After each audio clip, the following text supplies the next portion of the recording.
सरकार की गोद में बैठकर एजेंडा चलाने वाले आज टीवी एंकरों पर सरकार ने चुप्पी साध दी है।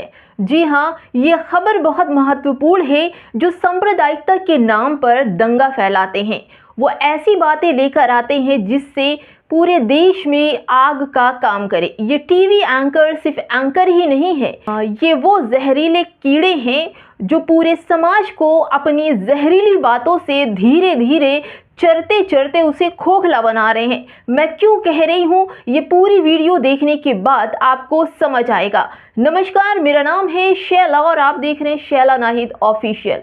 खबरें बड़ी महत्वपूर्ण है दोस्तों। यहाँ पर जो टीवी एंकर जो टीवी में बैठकर सरकार की गोद में बैठकर जो एजेंडा चला रहे हैं, उन पर अब सुप्रीम कोर्ट ने लगाम लगा दी है।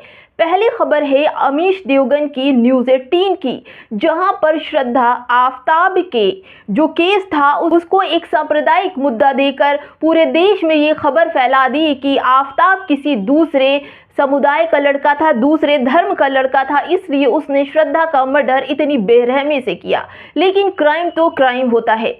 मर्डर कोई भी कभी भी किसी पर भी शैतान सवार होकर मर्डर करवा सकता है, इसमें धर्म का कोई लेना देना नहीं। लेकिन अमीश देवगन ने इतना एजेंडा चलाया इसको लेकर। श्रद्धा मर्डर केस पर न्यूज़ 18 के अमीश देवगन ने एक पूरा प्रोग्राम बनाया जिसमें आफ्ताब को किसी और समुदाय का बताकर पूरा प्रोग्राम बनाकर समाज को दूषित करने का काम किया है। एक ऐसा एजेंडा चलाया है जहां पर समाज पर एक दूसरे धर्म के लोगों को लेकर नफरत फैलाई गई। इसी को देखते हुए न्यूज़ ब्रॉडकास्ट एसोसिएशन ने आज न्यूज़ 18 पर 50,000 का जुर्माना लगा दिया है और इस खबर पर बैंड लगाकर इसको डिलीट करने की भी बात की है।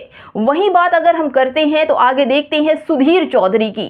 कई ऐसे चैनल हैं जिन्होंने सांप्रदायिकता के नाम पर समाज को दूषित करने और एक समुदाय को टारगेट करने का काम किया है। वहीं पर सुधीर चौधरी का प्रोग्राम भी इसी श्रेणी में आया है। सुप्रीम कोर्ट ने इस पर भी लगाम लगाते हुए कहा है कि जिस तरह से रामनवमी के दिन जिस तरह से हिंसा हुई, जिस तरह से दंगे हुए, वो सिर्फ एक तरफा प्रोग्राम चलाकर दूसरे धर्म के लोगों को एक दूसरे का जानी दुश्मन बता दिया है। और वही राहुल गांधी को लेकर मनगढ़ंत जो कहानी गढ़ी गई कि राहुल गांधी ने ये कहा, राहुल गांधी ने वो कहा, ये सारी बातों को एसोसिएशन और सुप्रीम कोर्ट ने भी सुधीर चौधरी पर कार्रवाई की है।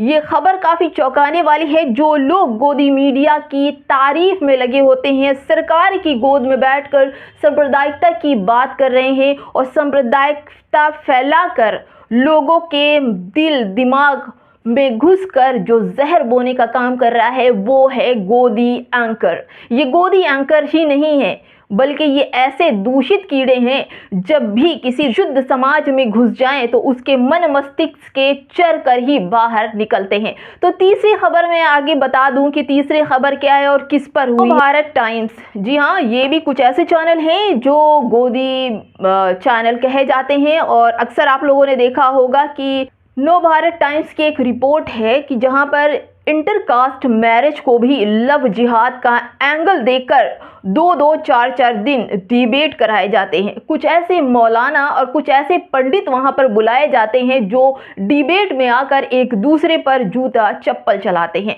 उन्हीं को लेकर न्यूज़ 18 ने भी बहुत खबरें चलाई। इंटरकास्ट मैरिज पर जो मैरिज होती है उस पर भी बहुत सारे प्रोग्राम्स लेकर आए, जिससे जनता तो खफा हो ही गई। लेकिन अब सुप्रीम कोर्ट ने एक बड़ा एक्शन लेते हुए इन तमाम गोदी एंकरों के नाक में नकेल करके खींच लिया है और इन पर लगाम लगाते हुए इनके सारे प्रोग्राम को बंद करने का निर्देश दे दिया है। अगर ये प्रोग्राम फिर से करते हैं या डिबेट बुलाते हैं, इस तरह के संप्रदाय को निशाना बनाते हुए प्रोग्राम करते हैं, तो इन पर बड़ी लंबी कार्रवाई और उस पर सुप्रीम कोर्ट एक्शन लेगा। क्योंकि इससे पहले भी सुप्रीम कोर्ट ने इस तरह के खबरों पर लगाम लगाने की बात की थी, लेकिन इन सब तो सरकार की गोद में बैठे हैं। और जो सरकार की गोद में बैठता है तो वो खबर आपने सुनी होगी कि जब सैया भय थानेदार तो डर काहे का।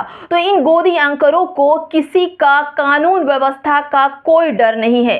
यह सिर्फ एक एजेंडा चलाते हैं और उस एजेंडे को पूरा भरपूर सही करार करने की कोशिश करते हैं। फिलहाल देखते हैं कि अब आने वाले और कितने चैनलों पर कार्यवाही सरकार करेगी और किस पर लगाम और लगने वाली है।